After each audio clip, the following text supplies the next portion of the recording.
Je pensais pas que c'était aussi violent. En même temps, j'ai passé 1h30, j'ai revu toutes les bases et tout. Mais en vrai, c'était cool. Et ça faisait longtemps que j'avais pas aussi bien en vrai. De me lancer à mon compte et un peu la réalité derrière ce statut, être devant son ordi H24, clairement. Si c'était aussi facile et si ça payait autant être influenceur sans rien faire, je pense que tout le monde le ferait et que ce serait à la portée de n'importe qui. Hello YouTube, comment ça va? Vous allez passer quelques jours avec moi dans ma vie de freelance, créatrice de contenu. Je pense que ça peut être intéressant puisque j'ai des questions par rapport au fait de ce que c'est vraiment mon métier, qu'est-ce que je fais, comment je gagne ma vie concrètement. Donc je vais vous expliquer un petit peu tout ça, ce que j'ai fait aussi avant d'être freelance et de me lancer à mon compte et un peu la réalité derrière ce statut. Je vais vous embarquer quelques jours avec moi dans ma petite vie de créatrice de contenu, enfin de bébé créatrice de contenu. Là j'ouvre ce vlog, il est 16h. J'ai déjà passé une grosse partie de la journée à faire du montage pour YouTube puisque je fais 2 vidéos par semaine là ce mois d'avril. Je suis en train de voir si à terme c'est un rythme que je vais garder ou pas. En fait le seul truc qui m'embête un peu de faire 2 vidéos par semaine, c'est que j'ai peur que vous trouviez ça un peu redondant ou alors vous ayez même pas le temps de les regarder et du coup vous ayez genre 4 vidéos en retard ou à chaque fois 2 vidéos à regarder. En tout cas je suis très fière de moi parce que jusqu'à présent j'ai réussi à tenir le rythme et je suis vraiment très contente parce qu'on se rend pas trop compte de la charge de travail qu'il y a derrière YouTube, mais c'est quand même assez conséquent. Mais moi j'adore ça et c'est ce qui me fait vibrer, donc je le fais sans aucun problème. Mais je sais pas si à terme c'est un rythme que je vais garder. En tout cas je suis preneuse vraiment de vos avis, de vos conseils, si pour vous 2 vidéos par semaine, peut-être sur des formats plus courts, donc de 15-20 minutes, c'est plus sympa, ou est-ce que vous préférez une grosse vidéo de 40 minutes. Moi je suis un peu plus team format moyen, parce que les formats très longs, genre 45 minutes, 1 heure, enfin je prends pas trop le temps de me poser 1 heure comme ça pour regarder une vidéo et du coup je la regarde en saccadé, je la regarde en 10 fois. Je suis preneuse en tout cas, n'hésitez pas à me dire ce que vous en pensez et si vous aimez pour l'instant ce rythme et si vous aimez aussi le contenu que je peux vous produire. Donc là du coup je suis à mon bureau comme d'habitude. De toute façon la vie de freelance c'est ça, c'est être devant son ordi H24 clairement. Aujourd'hui on est mercredi donc c'est ma pause un peu sport. J'ai fait une séance hier, je vais faire une séance demain et là je suis en train de bosser. Je suis en train de faire un montage d'un réel du coup que je vais poster ce soir. C'est des montages assez rapides hein, parce que c'est les réels Day in My Life. Donc le plus gros du travail c'est de filmer les contenus. En fait c'est ce genre de montage en tout cas qui prend vraiment pas beaucoup de temps. Je vais faire un dernier check-up de ma vidéo YouTube. Oui du coup je vous disais en parallèle je suis en train d'exporter ma vidéo sur YouTube et donc du coup je suis en train de faire un dernier check-up de la vidéo pour être sûr qu'il n'y ait pas de problème particulier sur la vidéo. Donc je l'importe, je la programme pour ce soir 20h. Je mets la miniature, je fais la description, les mots-clés, les machins, tout ce qu'il faut. Et comme ça c'est tout prêt pour ce soir. Il faut que je fasse des shorts aussi, j'ai pas fait beaucoup de shorts cette semaine. Et là c'est déjà le bazar dans ma tête.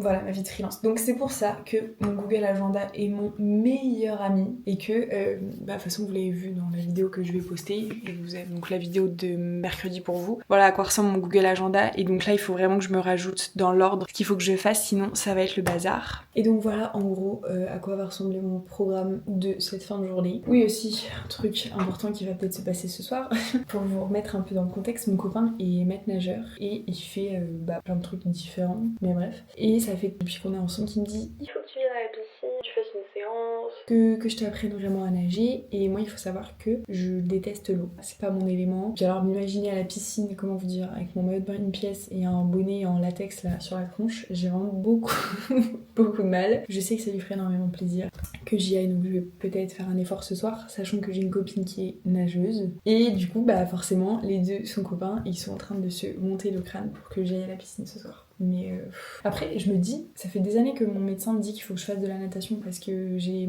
un dos un peu nul en fait, qui est pas très musclé, donc j'ai souvent des problèmes de dos, j'ai un début de scoliose et donc vraiment la natation c'est le meilleur sport pour ça. Mais en fait j'aime pas ça, donc peut-être qu'ils vont m'y faire aimer. Et du coup je vais peut-être me faire une petite séance de sport. Je vais peut-être aller nager 30 minutes ce soir quoi, d'une heure. Je sais pas, donc je m'embarque, c'est le monde à l'envers. Là j'ai vraiment beaucoup de boulot, donc on va y aller. Et puis je vous fais un update, on se tient au jus. Je vous ai jamais trop parlé de genre mon organisation YouTube. Je suis vraiment pas un exemple. Voilà, j'ai une énorme note avec toutes mes idées de vidéos, le planning, le machin, mes descriptions. C'est vraiment pas le summum de l'organisation. Des fois je le fais sur Notion, mais en ce moment Notion j'arrive pas à m'y tenir. Donc Ça me saoule en fait. Parce que en soi c'est un outil qui est trop intéressant je trouve, mais j'arrive pas à m'y tenir et du coup ça sert à rien parce que je commence à écrire des trucs dessus et au final je continue pas. Là je fais que de parler alors que j'ai plein de trucs à faire. Ça va pas du tout. N'empêche, faire 2 vidéos par semaine, ça demande une organisation de fou. Hein. Par exemple là les prochaines semaines, je vais quasiment pas être dispo, pas être là les week-ends, je vais bosser en fait en faisant d'autres trucs.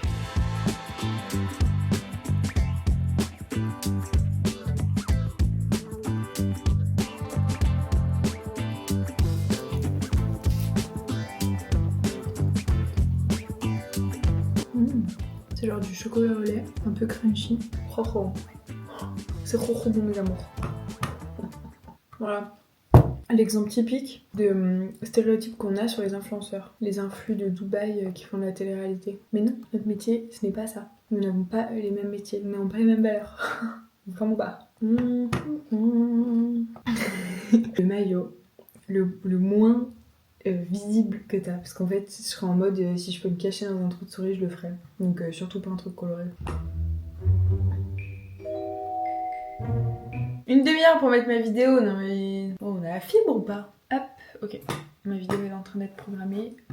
Je vais pouvoir faire le montage de mon réel. Pour mes réels, en fait, ça dépend. Parfois, je les monte sur Final Cut. Parfois, je les monte sur mon téléphone et sur CapCut. Mais c'est un peu chiant sur CapCut parce que j'ai pas la version payante et mon téléphone, il est un peu... J'ai un iPhone 14, donc c'est pas merdique. Mais il est un peu petit et tout. Chaque fois, je suis comme ça, là, on dirait une taupe sur son écran. Je préfère le faire sur ordi, je trouve ça plus pratique. Mais il y a certains contenus que je fais sur CapCut. En vrai, ça dépend. Bon, du coup j'ai bien avancé. Là je vais aller bosser sur mon canapé parce que j'en ai marre d'être assise à mon bureau. Voilà, c'est ça aussi la vie de freelance. Et ça c'est très cool. Je le fais pas souvent mais là, en vrai pour faire du montage c'est hyper confortable d'être sur le canapé je trouve. Et après je vais aller me préparer puisque c'est officiel, on embarque à la piscine. It's like I waited all my life, so happy that I found you. Ouais, le mur vert, c'est... Pour mettre un bonnet, il faut s'attacher les cheveux ou pas? Regardez, Clara m'a prêté un petit bonnet. Non mais, c'est trop mimes.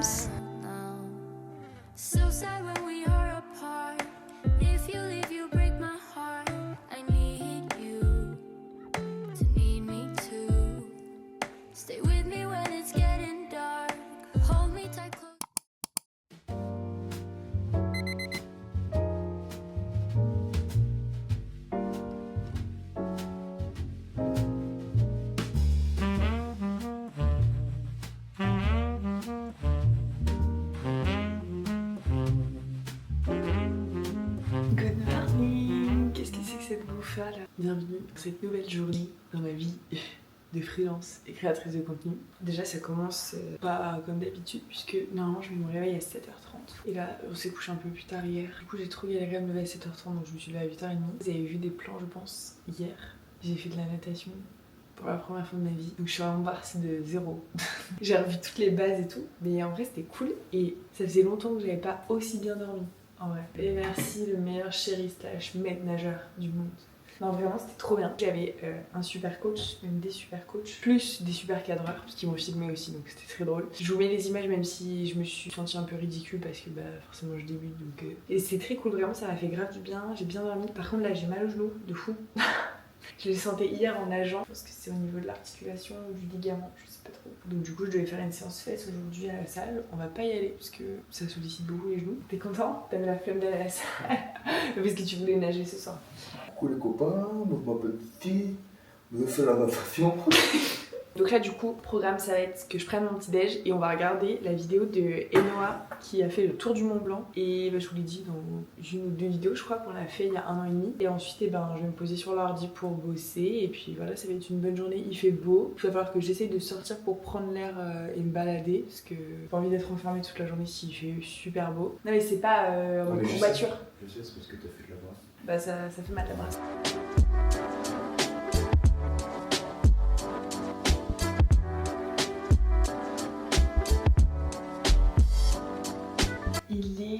Il va être 10h je pense à peu près, donc j'ai Vous l'avez vu, j'ai rangé un peu la maison ce matin. J'ai fait 2-3 petits trucs et puis là, du coup, je vais me mettre à bosser jusqu'à midi 30. Je me suis fait ma grande gourde encore d'eau parce que je suis déshydratée et je pense pas à boire. Je vais me faire une petite session de travail. J'ai pris ma petite banane parce que on a mangé, c'était 21h45 voire 22h, donc j'ai pas très faim ce matin. Je suis un peu brassouillée comme d'hab quoi. Donc, juste manger ma petite banane, je mangerai mieux ce midi.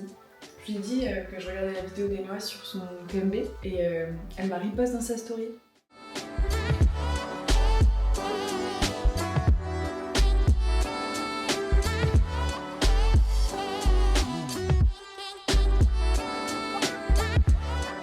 Du coup, je suis encore en train de bosser, mais ça me fait trop rire. J'ai la peau qui est ultra sensible, réactive, tout ce que vous voulez. Et franchement, le chlore hier, ça m'a tué le nez. Déjà, je suis enrhumée. Donc vous voyez, j'ai vraiment les interstices là au niveau du nez qui sont assez irrités. Mais là, le chlore hier, je vous jure, ça me brûle la peau.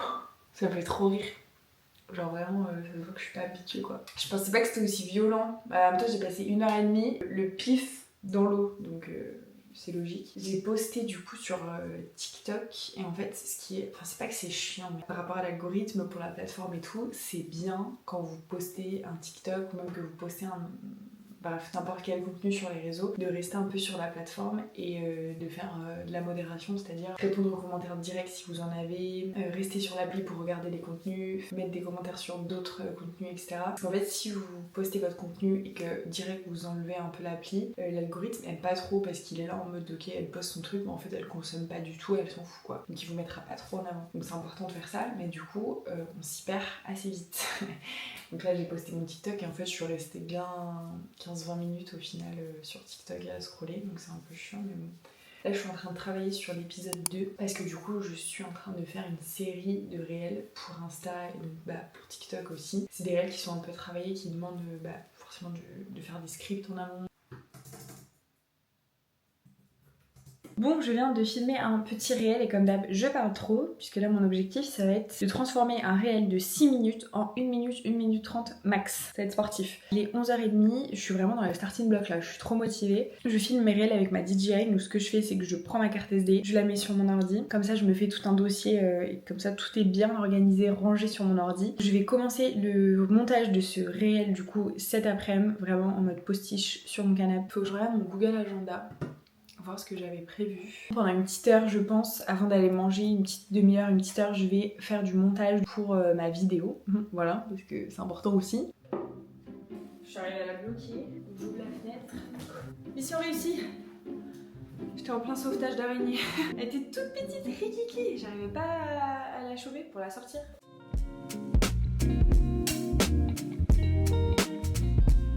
Bon ça y est, je suis en pause déj, du coup j'ai fait mes légumes cuits vapeur, smiley, petit poisson blanc, ça va être trop bon. Et je regarde une vidéo YouTube comme d'habitude. Et voilà, je vais manger parce que j'ai trop faim.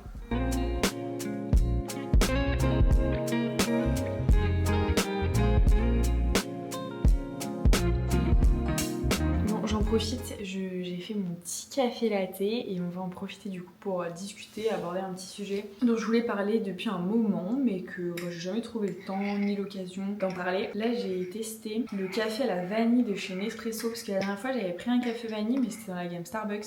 Il était bon mais sans plus. Le vendeur chez Nespresso il m'a dit que celui de la marque Nespresso et non pas les Starbucks, et ben en fait il avait beaucoup plus de goût de vanille et tout qui était plus intéressant. Du coup on va goûter ça. À mon avis c'est chaud, faut que je fasse gaffe. Oh Mimi, un petit chat qui court dans le parc. Ça me manque tellement d'avoir un chat si vous saviez. Ok, il a raison. Il est meilleur. Je voulais parler un peu du fait de... J'ai pris des notes parce que sinon il se passe trop de trucs dans mon cerveau et je m'éparpille. Est-ce que c'est possible de vivre des réseaux en 2026? Est-ce que j'en vis? On va parler un petit peu de tout ça. Donc déjà on va poser un peu les bases, mais ça de toute façon je vous l'ai déjà dit dans plusieurs vidéos, mais on est bien d'accord qu'en 2026, être influenceur c'est un vrai métier, c'est un métier à part entière qui a autant de légitimité et de crédibilité que n'importe quel autre. Il y a beaucoup de personnes qui ont vraiment des a priori sur les créateurs de contenu et sur le fait qu'ils sont vraiment les doigts de pied en éventail, ils font rien du tout et ils gagnent un max d'oseille. Sachez que pour la plupart des gens c'est totalement faux, c'est juste que les personnes sous-estiment souvent la charge de travail qu'il y a derrière être présent sur les réseaux parce qu'ils voient juste la finalité. Du coup ils se disent ok, la meuf elle a pris sa photo, elle a mis 2-3 légendes, une musique, hop bim bam bam et elle se fait 15K par mois. Écoutez, si c'était aussi facile et si ça payait autant d'être influenceur sans rien faire, je pense que tout le monde le ferait et que ce serait à la portée de n'importe qui. Et je pense que ce n'est pas le cas, en tout cas pas quand on débute. Je voulais en venir sur ce sujet. C'est vrai que ça peut paraître compliqué de commencer les réseaux, de vouloir peut-être vivre des réseaux et de faire ce projet pro en 2026 parce que vous avez probablement l'impression que c'est saturé et qu'il y a déjà énormément de youtubeurs, d'instagrammeurs, de tiktokers. Moi je reste persuadée qu'il y a de la place pour tout le monde. Il faut juste en fait essayer de trouver un petit peu votre niche parce que je pense aussi que c'est important de pas trop s'éparpiller et moi c'est mon problème parce qu'il y a des moments où j'ai envie de partir un peu dans tous les sens où là vous voyez j'ai réinstallé les Sims 4, il y a une petite voix dans ma tête qui me dit tiens, si tu faisais comme à l'époque quand t'avais 14 ans et que t'avais une chaîne Sims 4 ce serait vraiment trop bien, genre on fait des let's play, dans quelques mois ou quelques années on se lance sur Twitch. Voilà, vous voyez. Peut-être qu'à terme j'écouterai cette petite voix dans ma tête. En tout cas, là à l'instant T, il faut pas que je me disperse trop et que je me concentre sur un objectif principal qui est du coup ma chaîne YouTube et mes réseaux sociaux en parallèle. Les gens sous-estiment beaucoup la charge de travail et je le vois aussi dans ma casquette de freelance en community manager. Souvent ça me fait plaisir parce que parfois les clients qui viennent me voir ou les prospects me disent au début on a commencé par le faire nous et puis on s'est rendu compte de la charge de travail que c'était, du temps que ça prenait, de l'énergie que ça demandait et du coup bah on a envie de déléguer parce qu'en fait c'est juste pas possible. Les créateurs de contenu, en tout cas ceux qui postent vraiment régulièrement, les créateurs de contenu moyens on va dire qui délèguent pas forcément tout leur montage. Là c'est vraiment une charge de travail qui est extrême. Je dis pas que les gros créateurs de contenu n'ont pas une charge de travail extrême parce que c'est un autre step en fait, c'est juste qu'ils délèguent les trucs chiants et chronophages. Ce qui se comprend totalement. Quand on est un peu baby créateur de contenu, il faut vraiment qu'on s'occupe de tout de A à Z et ça demande beaucoup de temps. C'est aussi pas évident d'être présent de façon très régulière parce que ça demande de toujours se renouveler, toujours être un peu en alerte des tendances actuelles, de ce qui se fait, de ce qui se fait pas, de ce qui peut être intéressant ou pas. Moi j'ai eu un déclic, franchement ça fait pas si longtemps que ça, hein. Mais je me suis lancée à mon compte en octobre. Je me suis lancée à mon compte directement après mes études. Être auto-entrepreneur c'est vraiment une voie de l'apprentissage. Vous apprenez parfois dans la douleur aussi, hein. En vrai c'est pas tout beau tout rose, mais j'ai vraiment eu un déclic et je me suis dit là j'ai l'opportunité, je peux me laisser par exemple 1 an pour essayer de développer mes réseaux, de développer ma chaîne YouTube, de faire un truc que j'ai envie de faire depuis des années et que j'ai jamais trouvé l'occasion de faire. Je me dis là, la vie me laisse cette opportunité, il faut vraiment que je la saisisse et que j'en profite, sachant que c'est des métiers qui sont selon moi extrêmement enrichissants. Vous pouvez faire de belles rencontres, vous apprenez beaucoup de choses, donc en soi il y a de la place pour tout le monde. La seule chose c'est que maintenant c'est vrai que c'est devenu un peu plus exigeant d'être sur les réseaux, vous pouvez pas juste sortir une vidéo avec une qualité un peu médiocre. Voilà, c'est important d'avoir une bonne qualité d'image, de faire des montages assez travaillés, c'est devenu plus exigeant, c'est vraiment la nouvelle télé. Et donc ça demande aussi beaucoup d'investissement. L'intérêt aussi de prendre une niche sur le long terme, ce sera plus simple parce que si vous parlez d'un sujet qui vous passionne, vous trouverez toujours des possibilités de créer du contenu, de développer certains sujets. Vous n'allez pas vous en lasser parce que vraiment pour être sur les réseaux, ça demande beaucoup de patience et de persévérance. Rares sont les personnes qui percent du jour au lendemain. Souvent ça prend quelques mois, quelques années. Vous allez peut-être poster pendant 1 an et vos vidéos elles vont faire entre 20 et 200 vues. Mais le tout c'est vraiment de s'accrocher et de persévérer si c'est vraiment quelque chose que vous voulez faire. Et moi c'est le mindset que j'essaie de me foutre dans le crâne. Là vous voyez ça fait 6 mois que j'ai lancé ma chaîne YouTube, ça fait 6 mois que je poste une vidéo par semaine, voire là depuis le mois d'avril que je poste 2 vidéos par semaine. Pour autant voilà, ça m'a pas fait gagner 10 000 abonnés, mais je me lance aussi des petits challenges comme ça pour me prouver que j'aime bien ça et que j'ai envie de continuer à faire ça. Et moi j'ai commencé YouTube par exemple en partant de zéro, là j'ai repris une page Instagram en partant de zéro, mon TikTok je partais de zéro aussi, donc il faut aussi accepter que parfois ça peut être long et que il y a beaucoup de créateurs de contenu, quand tu commençais aussi, ils stagnaient, voilà, il y a des petits paliers de 200, 300 vues, vous pouvez faire ça pendant des mois, des années, et c'est là aussi que ça fait la différence, parce que beaucoup de personnes abandonnent face à la moindre difficulté, ou beaucoup de personnes ne se lancent pas en se mettant en fait directement des barrières, en disant bah de toute façon, il y a trop de monde, c'est surchargé, ça sert à rien, mais du coup, vous tirez votre épingle du jeu en osant vous lancer, en étant persévérant, en étant régulier. Rome ne s'est pas construite en un jour, n'est-ce pas ? Voilà. Par contre, il y a aussi évidemment des personnes qui se lancent et qui en quelques mois pètent complètement leur nombre d'abonnés et tout. Je pense par exemple à une chaîne que j'ai découverte. C'est une personne qui a commenté mes vidéos, donc c'est À travers la rétine, je vous mettrai là. En fait, je trouve sa chaîne trop intéressante parce que ça parle de sujets qui ont marqué l'histoire, mais dans des formats ultra dynamiques, courts. Il y a des voix off, il y a des b-rolls, c'est vraiment hyper bien écrit et du coup c'est trop intéressant. Et vous voyez, je crois que sa première vidéo est sortie il y a 3 mois et il y a déjà 60 000 abonnés sur la chaîne. Donc je sais pas si la personne partait de zéro. Je crois que tu regardes mes vidéos encore, donc n'hésite pas à me dire en commentaire parce que vraiment ça m'intéresse. Donc je ne sais pas si la personne est vraiment partie de zéro et qu'elle a fait genre 0,60K. Dans ce cas-là, c'est lunaire et c'est plus qu'honorable. Après bon, la qualité des vidéos suit aussi, mais c'est quand même pas la majorité des cas. Et c'est difficile aussi dans ces moments-là de pas se comparer. Parce que moi par exemple, je pourrais me dire, ah ouais ok, donc moi je me lance il y a 6 mois, j'ai 500 abonnés tout mouillé, et là cette personne se lance il y a 3 mois, elle a 60K. Pourquoi pas moi au final? Mais il faut juste accepter que c'est comme ça, on n'avance pas tous à la même vitesse, on n'avance pas tous de la même manière, mais c'est aussi dans ces moments là que c'est compliqué et qu'il faut s'accrocher. Donc évidemment il faut quand même avoir une stratégie, il faut utiliser un petit peu vos stats pour voir ce qui a fonctionné, pour voir ce qui a pas fonctionné et pour quelles raisons potentielles ça n'a pas fonctionné. Très important d'avoir un peu cette mentalité Kaizen. On en a entendu beaucoup parler quand Inoxtag a grimpé l'Everest, mais c'est quelque chose en fait qui existe depuis des millénaires au Japon. Donc le principe de cette mentalité, c'est vraiment d'y aller, comme le dit Inoxtag, petit pas par petit pas. En fait, c'est de voir vraiment votre objectif, de voir votre but et de pas essayer d'aller trop vite. En fait, les choses prennent du temps, naturellement, mais c'est une bonne chose. Ça va vous permettre de vous renouveler, d'apprendre, d'y aller à votre rythme, de tomber, de rebondir. Pour en revenir à vivre des réseaux en 2026, je pense que c'est faisable. Tout est faisable, hein. Mais là, pour être très transparente avec vous, c'est pas ça qui me fait gagner ma vie, pas du tout. Là, tout ce que je fais sur YouTube, sur Insta, sur TikTok, c'est purement de la passion et de l'investissement. Moi, je vois un peu ça comme de l'investissement sur le moyen long terme. Bref, j'ai un peu trop parlé, j'ai beaucoup de montage à faire, donc on y va. Ce café est très bon. Quand il fait beau comme ça, j'ai envie de me mettre sur mon balcon au soleil et de faire du montage. Il fait 20 degrés dehors, il fait surtout très très beau. Donc là je vais aller profiter un peu du beau temps, du soleil. Je vais marcher jusqu'à la médiathèque, comme ça va me faire une petite balade. Et je vais pouvoir aller à la médiathèque, je vais aller voir s'ils jouent des petits jeux de société, parce que du coup je peux emprunter des jeux de société et des bouquins aussi. Je vais me faire une petite balade, en même temps je vais aller voir ce qu'il y a de dispo à la médiathèque.